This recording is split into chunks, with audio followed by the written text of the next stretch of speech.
अरहन्ताणम् नमो अरहन्ताणम् नमो अरहन्ताणम्। मैं चाहता हूं हमारी दृष्टि उभयमुखी बने, हमारी दृष्टि देहलीज पर रहे,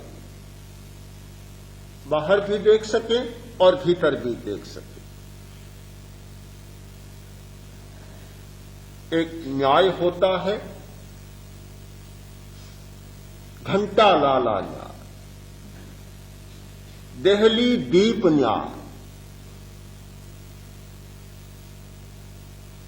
जो झंकार हो इधर भी जाए उधर भी जाए, सब और फैले। दिया ऐसा रखा जाए कि बाहर भी प्रकाश करे भीतर भी प्रकाश करे। हमें ऐसी अंतर्दृष्टि ध्यान के द्वारा प्रेक्षा के द्वारा उपलब्ध हो, हम आंतरिक चेतना को भी देख सकें और व्यवहार में लिप्त चेतना को भी जान सकें, व्यवहार की प्रकृति को भी जान सके और आत्मा की अपनी मूल प्रकृति को भी जान सकें। अगर ये ज्ञान हमारा स्पष्ट होता है तो आराधना का यह सत्य हमारे सामने बिल्कुल अनावृत हो जाएगा। आदमी अपने छोटे से छोटे दुष्कृत की निंदा करे और अपने छोटे से छोटे सुकृत का अनुमोदन करे। कोरी निंदा नहीं, कोरी निंदा करने से हीन भावना आती है और कोरी समर्थन की बात करने से अहंकार जागता है।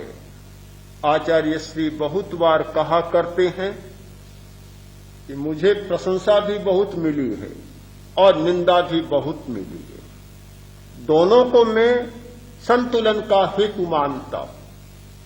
कोरी प्रशंसा मिलती तो अहंकार आने की संभावना थी और कोरी निंदा मिलती तो हीन भावना आने की संभावना थी, किंतु निंदा और प्रशंसा इन दोनों का संतुलन होता है तो न तो अहंकार उभरता और न हीन भावना जागती।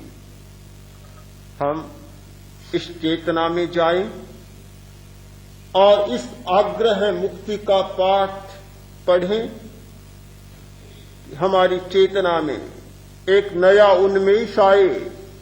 अपने दुष्कृत का हम अपने दुष्कृत का चाहे छोटा हो बड़ा हो अवमान कर सके और अपने सुकृत का चाहे छोटा हो बड़ा हो समर्थन कर सके।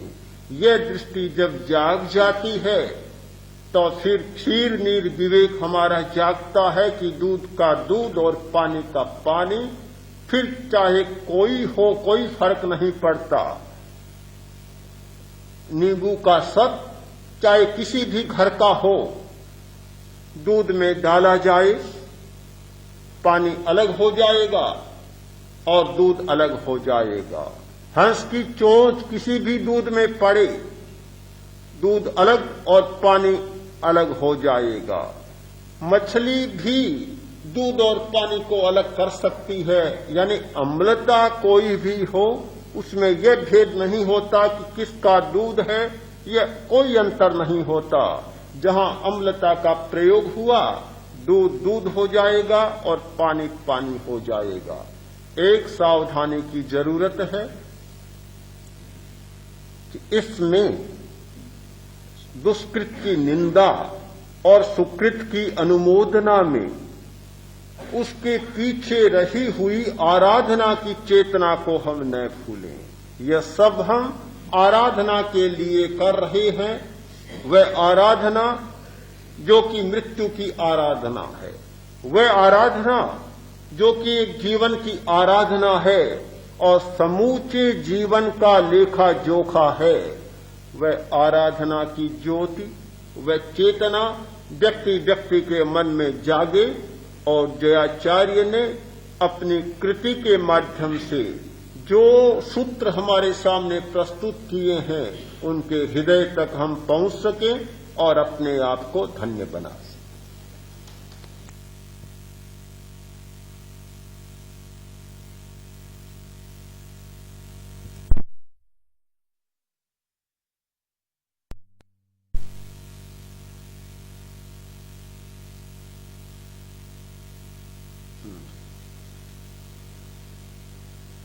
ये दो घोड़ों पर पांव रखने की बात भी हमारी भेद बुद्धि की बात।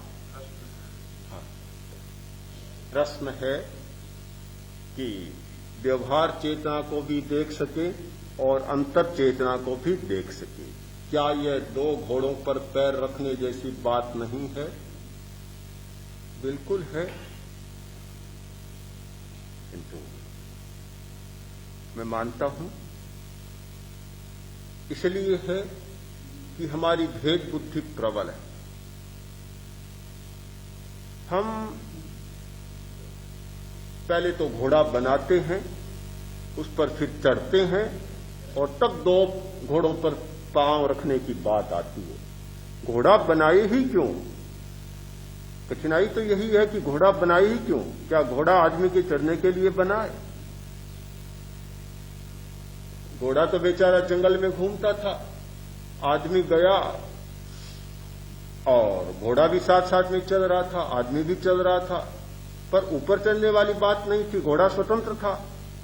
आदमी ने कहा कि भाई एक कठिनाई है, मुसीबत है कि मुझे जाना है जल्दी, तुम मेरा सहयोग करो, भार मेरे पास बहुत हो गया, तुम मेरा सहयोग करो और तुम्हारी पीठ मुझे दो।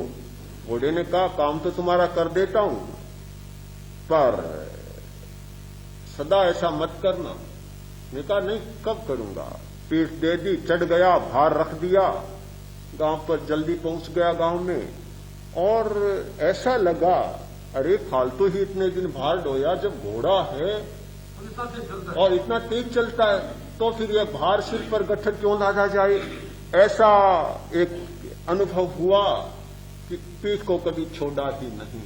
हम पहले घोड़े की पीठ पर चढ़ते हैं कोई लालच देकर, भुलावा देकर, और फिर उसे छोड़ना नहीं चाहते। तब ये दो घोड़ों पर पांव रखने की बात आती है। हम इस सच्चाई को मानकर चलें कि आदमी के पैर चलने के लिए है, घोड़े पर चढ़ने के लिए नहीं है। समस्याओं से निपटना चाहते तो हमें ऐसा करना ही होगा कि हम शरीर में जीते, तो शरीर की समस्याओं से निपटना होगा, और हम चेतना हैं इसलिए चेतना की समस्याओं से निपटना होगा। अगर दो घोड़ों पर चलने की बात आपको अटपटी लगती है तो फिर ऐसे ही आदमियों का निर्माण करें कि या तो शरीर हो या मन हो, ये दो हो ही नहीं, तो अपने आप समस्या का समाधान हो जाएगा। और जब दो हैं तो फिर दो घोड़ों पर चढ़ने की बात नहीं, दोनों का अपना अपना अलग स्वतंत्र अस्तित्व।